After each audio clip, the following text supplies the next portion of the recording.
guys? I'm Aaron from PhoneDog.com. Yeah, sorry for the noise outside. They're they're blowing leaves out of the parking lot. So if you hear the noise, I'm sorry about that. But I'm here with the Motorola Flipside, one of Motorola's mid-range devices that was announced alongside with the Bravo, the Defy, a couple of other mid-range Android devices at Motorola's CTIA event in San Francisco in October. It's a pretty decent mid-range device. I've been pleased, and it has a QWERTY keyboard for those of you that text message on a regular basis.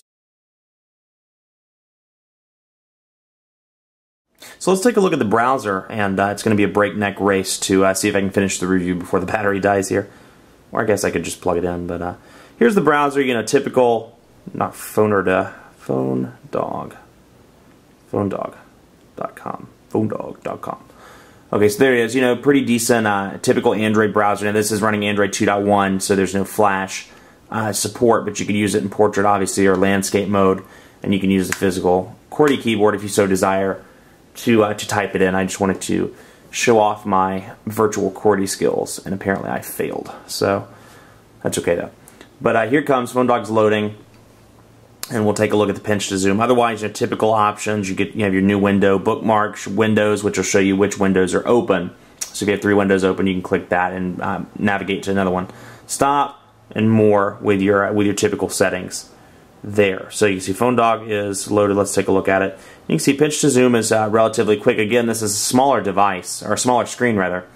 So those that browse the web on a regular basis may want to look at something a little bit higher end, like the Bravo with a 3.7-inch display, or the Captivate with a 4-inch display.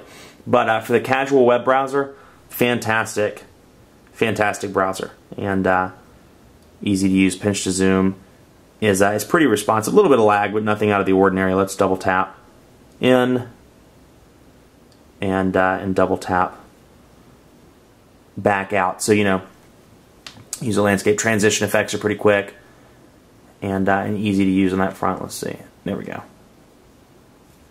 So you can see quick and easy to use browser. The browser feels good, and then again you can go to Windows. You can open up a new window and go to Yahoo, for example. And let's say while Yahoo's loading, you want to go back to PhoneDog.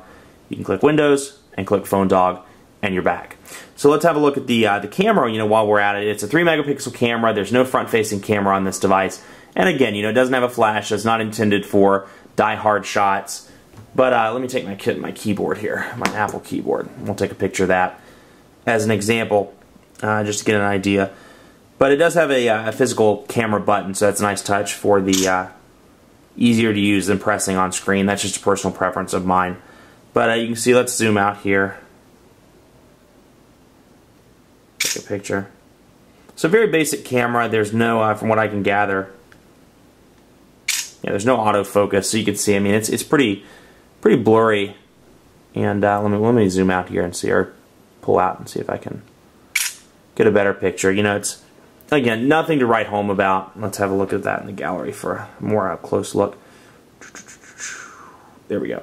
Nothing to write home about. Not the greatest camera in the world, but if you're in a daylight situation, or somewhere like here where I have 19,000 lights shining on the keyboard, it's an okay shot. But if you're in a low lit situation, or you're taking a picture and you want to submit it to the newspaper, or who submits pictures to the newspaper anymore? I guess it's all online now. But it's not the best camera in the world, but for the quick shot, it's fine. But it's certainly not going to replace your home camera. You'll see I'm recording a video with the camcorder here, so I'll bring in, let's see, a phone box over here, and we'll take a shot of this phone box and my computer and the HT7 and a pen and an Apple mouse and a bunch of receipts and a monitor, and then we'll come back and we'll take a look at it. Touch video.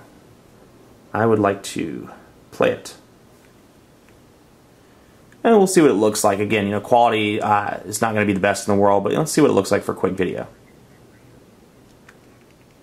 Over here, let's see. We'll take a shot of this phone box and my computer and the HT7 and a pen and an Apple mouse and a bunch of receipts and a monitor, and then we'll come back and we'll... So you can see it's not bad. Again, it's not going to obviously replace your camera at home or your point and shoot, but decent for a quick video of the kids, or your dog jumps in the ocean, and I wouldn't take it in the ocean with you, but could be a good, would be a good camera for something like that. It comes with this built-in YouTube app, so let's take a look at what a video looks like on the on this kind of smallish screen. Let's type in Phone Dog, and I actually typed it without issue. So let's see here, bring up Phone Dog, and let's just say, hey, let's bring up the Flipside unboxing. That brings it full circle. Bring up the Flipside unboxing and the Flipside review. Love that song. But you can see that's what it looks like on the screen. You can see, get some images. So you can see, you know, it's not taking up the, okay, Aaron, shut up. Shut up, Aaron. I don't know who that guy is. You can see, you know, it's not taking up the full sides, but pretty decent picture. Again, for, you know, video on the go, certainly a good option. Let's take a look before the battery dies. Let's have a look at the, let's do quadrant standard. Let's tax it, put it to its fullest extent possible. You know, in terms of call quality, I've been, I'll talk about this while it's running. In terms of call quality, I've been pleased. Motorola has a pretty strong reputation in the call quality department. I haven't been disappointed with the Flipside. You know, calls sounded good, callers sounded good. They told me that I sounded good, and I had no issues when I was in a strong AT&T area. You know, I took it to a dead spot in North Charlotte and in a couple other areas in the Charlotte metro area, and overall was pleased. You know, it didn't drop the call. It got choppy at some points. And a couple times I was in traffic where in an area where AT&T is historically bad, on Interstate 85 when traffic is present. And you know, it was choppy. I almost dropped the call, but I was able to maintain it. So that was cool on that front. So no problems on the call quality. Battery life, you know, it's a 1,150 milliamp battery. It's not, but then again, it's a smaller device, so it's not, you know, as big of a deal as something like the Evo or the HD7 or something, you know, with a bigger display. But that said, even with moderate use, I was pushing it by the end of the day. About 7 o'clock, typically my my battery indicator would come on. But otherwise, you know, network connectivity's been very good. Device for a mid-range device, you know, 559 in terms of quadrant standard is on par. I would have guessed 500 to 700 somewhere in there, and in that range for the score. But you know, that said, the Bravo, which is only $30 more, was right around 1,000. So you know, it's a little faster processor. It's 800 megahertz instead of 720. This isn't a dogfight, but you know, for somebody that's considering it, you may want to pay the extra $30 to see that bump in processor speed. But then again, you know, you'll probably want that physical QWERTY keyboard. So it's a trade-off, but not bad. It's decent for a mid-range device. Nothing too special. Let's see here. Go back to go to speed test, and we'll do a speed test. Hopefully, it'll make it before it powers down. Actually, let me set the GPS here. Let's see, GPS. GPS to location security. Already on, good. And let's go to speed test. Charlotte, and let's begin the test.